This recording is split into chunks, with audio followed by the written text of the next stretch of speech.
Hello everybody. Today we'll discuss what is non-verbal communication. But before having discussion on non-verbal communication, let's see what is communication. The communication word we have borrowed from Latin language, and its meaning is uh, its root word is communicare, and it means to share or to make things common. Now see the definition of communication. Communication is an exchange of information, opinion and emotions by two or more individuals. Communication is a two-way process and it requires two parties, and one is sender and the other is receiver.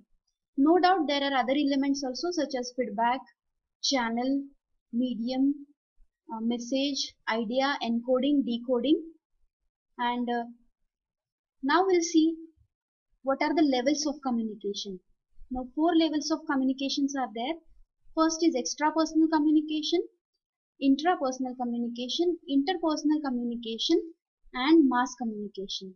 So first see what is extrapersonal communication. Communication between human being and non-human entities is called as extrapersonal communication.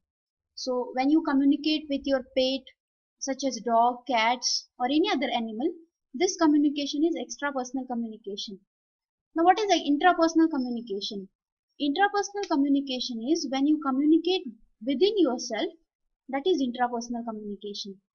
So introspection or self-meditation, these are the forms of intrapersonal communication. Interpersonal communication is very much important nowadays, and this communication is communication with other individual or individuals. Then is the mass communication. Mass communication is communication. The examples of mass communications are journals, then television, then conferences. Nowadays, mass communication also plays very important role. Now see the importance of non-verbal communication. Verbal communication alone is not enough to provide the desired result in the exchange of ideas, information or opinion.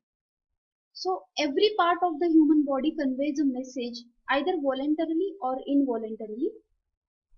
Verbal form of communication is complemented with non-verbal elements.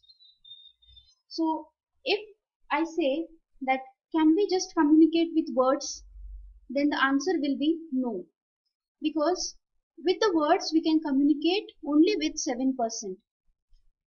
55% of the meaning is conveyed through non-verbal means of communication such as gestures, postures, and 38% of the meaning is conveyed through voice and tone. Now we'll have a discussion on methods of communication. Two major or two main methods of communications are there. First is verbal communication and non-verbal communication. Simply, in simple words, we can say that verbal communication is the communication which we do with the words, and non-verbal communication is the communication which we do without using words. Now in verbal, two methods are there: oral communication and written communication.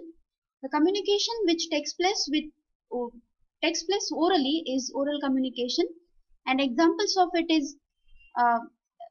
of it are meetings, conferences, seminars, lectures, etc.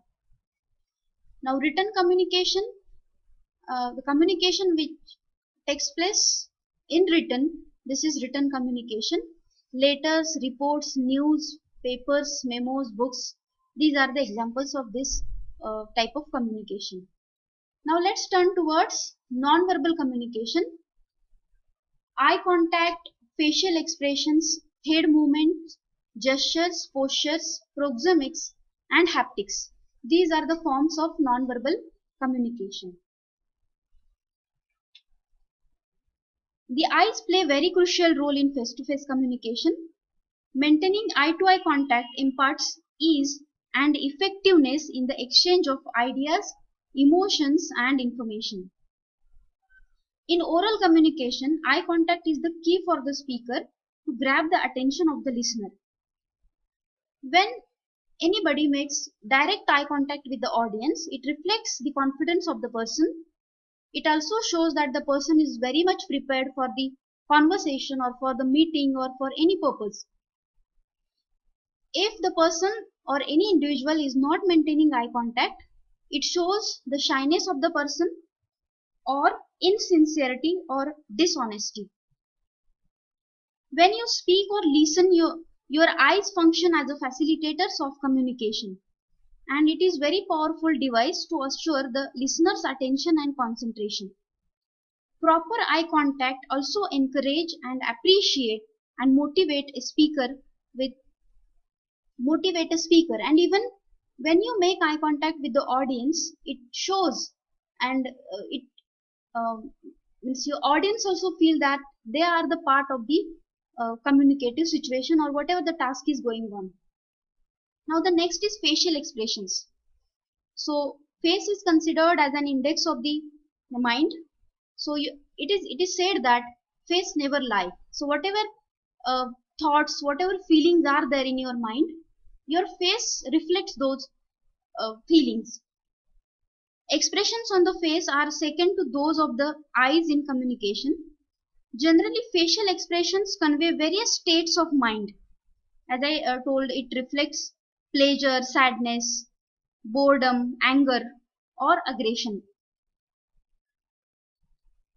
Now, the next is head movements. The position of the head and the gesture made with it also convey a great deal of the message. So, if your head is in up position, it reflects positive and neutral attitude. If your head is down position, it indicates a negative or suspicious state of mind. And if your head is tilted, then it is a sign of interest. Now the next is gestures. Gestures means movements on one's face, of one's head, legs and other parts of the body, which convey important messages during interaction. When it is very important to note that physiological, psychological and cultural factors have a major say in the use and interpretation of gestures. So I will just tell you two or three gestures and its meaning. So when you shake hands, it reflects that you are greeting. When you are raising your hand, waving with an open palm, it reflects that you are giving farewell to the person. When uh, your thumb is up, it shows the appreciation. If you are yawning, it ultimately it shows your boredom. Then if you are clapping, then again it shows appreciation. So these are the examples of these gestures. Now posture means the way in which an individual stands, sits or lies down. Gestures and postures are closely related. Posture may be open or closed, or uh, some other types of postures are bent and erect postures. So when you sit straight, it shows you are in an erect posture. When you lean forward or backward, it shows that you are in a bent posture. So erect posture is a positive kind of a posture, and bent posture is a negative kind of a posture. Proxemics is a study of space in communication. It plays very important role in communication. So if there is too much distance between you and audience, it gives other message. If there is too much intimacy between you and audience, audience may feel awkward. So there should be proper use of space in communication. Haptics is a study of touch. By touch also we can communicate many things. So this patting behind the back, congratulating the person, these are the positive kind of haptics. And when you are pricking somebody, when you are slapping somebody, these are the negative kind of touches. Thank you very much for listening.